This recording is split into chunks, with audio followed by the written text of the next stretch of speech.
من الشيطان الرجيم بسم الله الرحمن الرحيم يا أيها الذين آمنوا اتقوا الله وابتغوا إليه الوسيلة صدق الله العظيم اللهم صل على سيدنا ومولانا محمد وعلى آل سيدنا وأصحاب سيدنا ومولانا محمد وبارك وسلم۔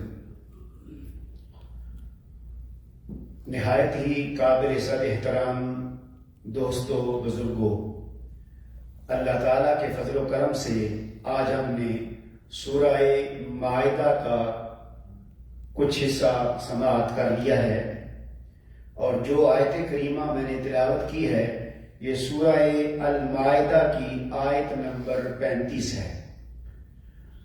فرمان باری تعالیٰ ہے یا ایھا الذین آمنوا اتقوا اللہ وابتغوا الیہ الوسیلہ، اے ایمان والو اللہ سے ڈرتے رہو اور اس کے حضور تک تقرب اور رسائی کا وسیلہ تلاش کرو۔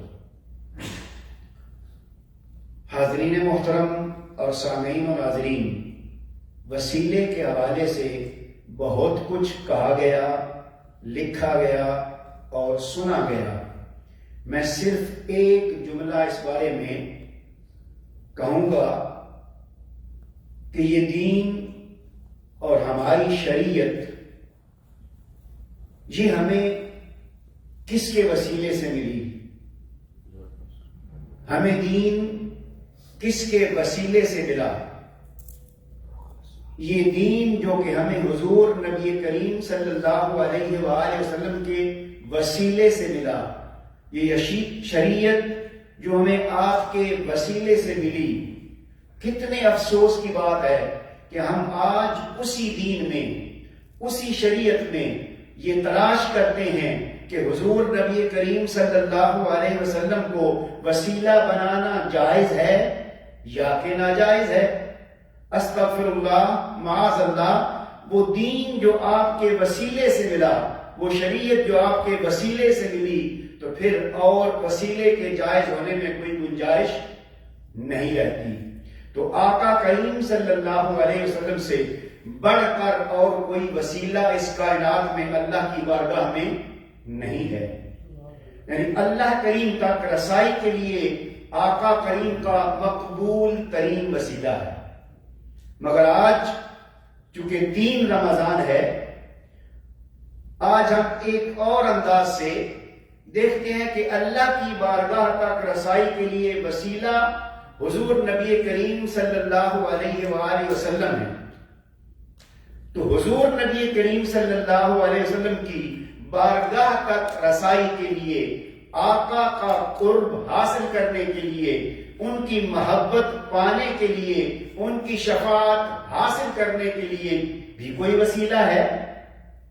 جس طرح ایک شاعر نے کہا کہ خدا کی رضا چاہتے ہیں دو عالم، خدا چاہتا ہے رضائے محمد۔ اسی طرح ساری کائنات، سارے مومنین، سارے مسلمین حضور نبی کریم صلی اللہ علیہ وآلہ وسلم کی ذات سے محبت کرتے ہیں، آپ کی ذات تک رسائی چاہتے ہیں۔ تو کیا آقا کی ذات مبارکہ تک رسائی کے لیے کوئی ایسی ذات ہے جو ہمارے لیے وسیلہ بن سکے؟ معزز سامعین و ناظرین اور حاضرین محترم، اس میں کوئی شک نہیں، آپ ذرا توجہ سے یہ چیز ذہن نشین کر لیں کہ حضور نبی کریم صلی اللہ علیہ وسلم کی ذات مبارکہ تک رسائی کے لیے، ان تک قربت کے لیے جو وسیلہ ہے وہ سیدہ کائنات، سیدہ خاتون جنت سیدہ فاطمہ سلام اللہ علیہا ہیں۔ وہ کیسے؟ سیدہ عائشہ صدیقہ رضی اللہ تعالی عنہا بیان فرماتی ہیں کہ جب بھی ہمیں حضور نبی کریم صلی اللہ علیہ وآلہ وسلم کی بارگاہ میں کوئی چیز عرض کرنی ہوتی تھی، ہمیں کچھ آقا کی بارگاہ سے طلب کرنا ہوتا تھا، کوئی بات حضور کی بارگاہ میں پہنچانی ہوتی تھی، تو ہم سیدہ کائنات رضی اللہ تعالی عنہا کی بارگاہ میں عرض کرتی کہ آپ چونکہ بابا کی پیاری ہیں، آپ سے آقا محبت کرتے ہیں، آپ سے شفقت کرتے ہیں، تو آپ ہماری یہ بات ان تک پہنچا دیں۔ تو گویا سیدہ کائنات کا وسیلہ اختیار کرنا آقا کی ذات مبارکہ تک، یہ امہات المومنین کا طریقہ ہے، یہ امہات المومنین کی سنت ہے۔ تو اسی طرح سیدہ کائنات کا وسیلہ اختیار کیوں نہ کیا جائے کہ سیدہ کائنات کے بارے میں آقا کریم نے بے شمار اپنے فرامین اور احادیث مبارکہ بیان فرمائی ہیں، جن سے یہ ثابت ہوتا ہے کہ آقا کریم کو سب سے بڑھ کر اس کائنات میں فاطمہ سلام اللہ علیہا سے پیار تھا۔ وہ آپ کے جگر کا ٹکڑا تھی، وہ آپ کے جگر کا گوشہ تھی، اس لیے آپ صبح و شام آپ کے پاس آتے تھے۔ اب اس کی ایک دلیل قبلہ حضور شیخ الاسلام نے بڑے اچھے انداز میں بیان فرمائی ہے، میں انہی کے کلمات آپ کے گوش گزار کرتا ہوں۔ قبلہ حضور شیخ الاسلام فرماتے ہیں کہ صحابہ اکرام سیدنا ابوبکر صدیق رضی اللہ تعالی عنہ سے لے کر صغار صحابہ اکرام تک، تمام تابعین، مجاہدین اسلام، تمام مومنین، مسلمین آج تک یہ کہتے ہیں فدا کا ابی و امی یا رسول اللہ۔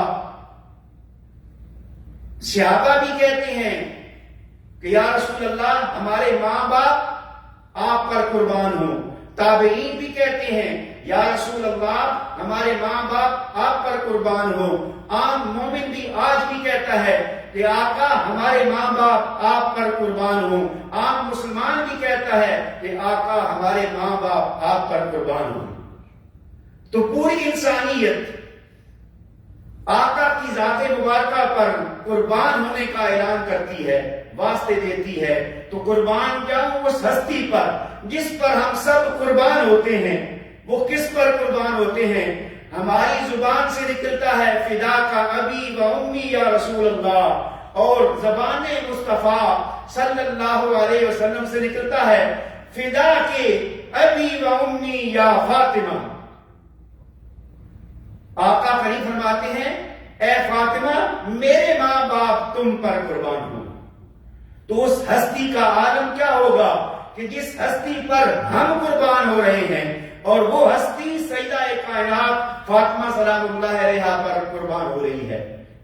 آپ کے فضائل، آپ کے مقام و مرتبہ کا کوئی شخص اندازہ نہیں کر سکتا، اس دنیا میں بھی اور آخرت میں بھی۔ میں صرف ایک دو باتیں آپ کے گوش گزار کروں گا کہ سیدہ کائنات کی فضیلت اور عظمت تو یہ ہے کہ آقا کریم نے اس حد تک نوازا ہے، اس حد تک کرم فرمایا ہے، وہ مقام عطا فرمایا ہے کہ جو دنیا میں سیدہ حوا علیہ السلام سے لے کر آج تک کسی خاتون کو نصیب نہیں ہوا۔ بڑی بڑی خواتین، سیدہ حوا علیہ السلام پہلی ماں ہیں، اس کے بعد سیدہ عائشہ آسیہ، ان کا بہت بڑا مقام ہے، سیدہ مریم علیہ السلام کا بہت بڑا مقام ہے، سیدہ خدیجہ اور امہات المومنین سر کا تاج ہیں، سب کا بڑا مقام ہے۔ لیکن جو نسبت، جو مقام، جو درجہ، جو عظمت، جو رفعت آقا کریم نے سیدہ کائنات کو عطا فرمائی، وہ کسی اور خاتون کو نہیں ملی اور نہ مل سکتی ہے، نہ ایسی نسبت ہے۔ وہ کیا ہے کہ سیدہ کائنات اس کائنات میں وہ واحد خاتون ہیں کہ جن کے والد گرامی سید الانبیاء ہیں، جن کے شوہر سید الاولیاء ہیں، جو خود سیدۃ النساء ہیں، جن کے بیٹے جنت کے نوجوانوں کے سردار ہیں۔ آپ اپنی معلومات کے مطابق ذرا ذہن میں دوڑائیں کہ کیا کوئی ایسی خاتون، کوئی ایسی ہستی اس کائنات میں آئی ہے کہ جس کو اتنی فضیلتیں اور نسبتیں ملی ہوں۔ اب یہ چونکہ آقا کریم کے وسیلے سے ہمیں یہ دین ملا تھا، آقا کریم کے وسیلے سے یہ شریعت ملی تھی، اور یہ دین اگر آج محفوظ ہے تو وہ سیدہ کائنات کے وسیلے سے محفوظ ہے کہ آپ کی آل اگر قربانیاں نہ دیتی تو یہ دین آج محفوظ نہ ہوتا، کیونکہ آپ کی آل کا فضل ہے کہ آپ کے سیدنا امام علی مقام سیدنا امام حسین علیہ السلام نے کربلا میں قربانی دے کر اس دین کو بچا لیا، اور اس کے بعد بھی سادات کی تاریخ رقم ہے، کتنے ایسے سادات آئے ہیں جنہوں نے دین کے لیے اپنی جانیں قربان کی ہیں۔ تو آج اگر دین زندہ ہے تو وہ نسل فاطمہ کی وجہ سے زندہ ہے، آپ کے نسب کی وجہ سے زندہ ہے۔ اور اس کے علاوہ اس دنیا میں مختصر سا اشارہ ہے، ہم سارے اس میں رہتے ہیں، اپنی اپنی قوموں پر فخر کرتے ہیں کہ ہم فلاں قوم سے ہیں، ہم فلاں قبیلے سے ہیں، تو مجھے بتائیں کہ اس کائنات میں آج بھی سادات سے افضل کوئی ہے یا کوئی ہو سکتا ہے؟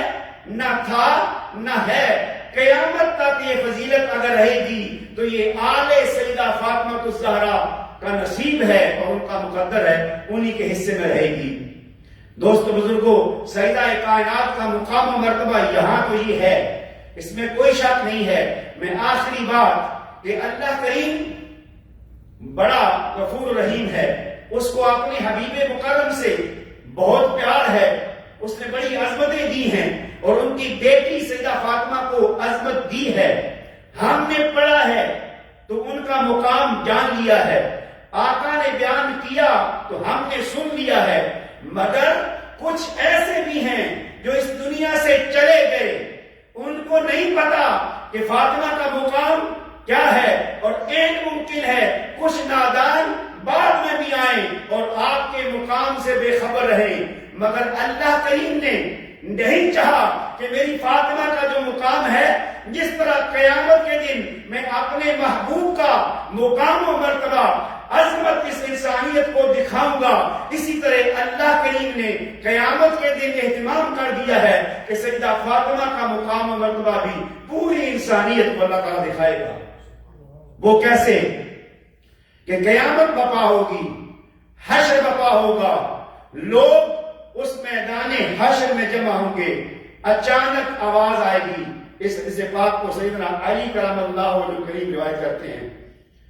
اچانک آواز آئے گی، اے لوگوں، جو کوئی بھی جہاں کہیں ہے اپنی نگاہیں نیچی کر لیں، اپنی نگاہوں کو جھکا لیں۔ ہر شخص یہ آواز سن کر حیران ہوگا، کیا ماجرا ہے؟ کیوں نگاہیں جھکا لیں؟ کیا سبب ہے؟ کیا ہم سارے ہی اللہ معاف کرے کوئی بے ادب اور بے حیا ہیں؟ کیا ضرورت ہے؟